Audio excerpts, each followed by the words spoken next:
Vidno, nič sa neboj. Ale vieš, že v slnečnom svite si strašná. Ja viem. Ja viem, ale hlavne, že slnko nesvieti. V pohode, Natália. Povedz nám niečo do... Nechytaj mi. Povedz nám niečo do televízie.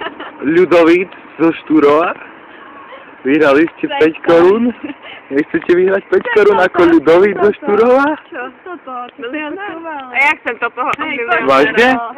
Aj vy chcete niečo do televízie? Ľudovítovi z Maďarska? Lebo ti to ukážem v škole? V škole? Kde budú len samé dievky holé? No Natálka, odpovedz nám na otázku.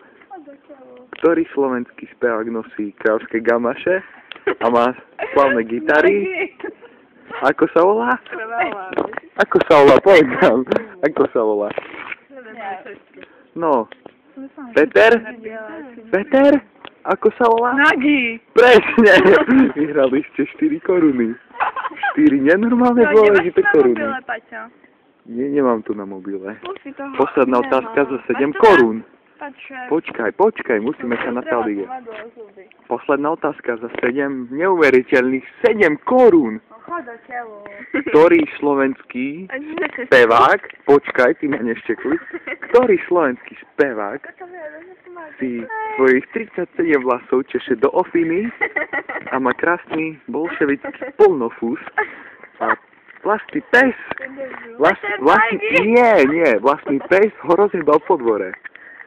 Ako sa jeho repertoár patrí do repete, je to Peter nie Kamzik, presne, máte 14 korún, za ktoré si môžete kúpiť akurát tak bala zmrzlinu. Áno, povedz si nám niečo na záver do televízie. Milionár. Už to vypni, nie? Ešte reklama. Ešte pôjde reklama? Tak 2 minúty? Ešte 8 sekúnd a pôjde reklama? Povedz si nám niečo na záver. Ste spokojní so svojou výhrou 14 korún? Ste spokojní so svojou výhrou? Máte 14 neuveriteľných slovenských korún, za ktoré dostanete asi tak 8 centov eurách. Ste s tým spokojná? Nie je žiadny Wu-Tang ani nič podobné? A čo pustí Eminema? Povedz tam niečo na záver.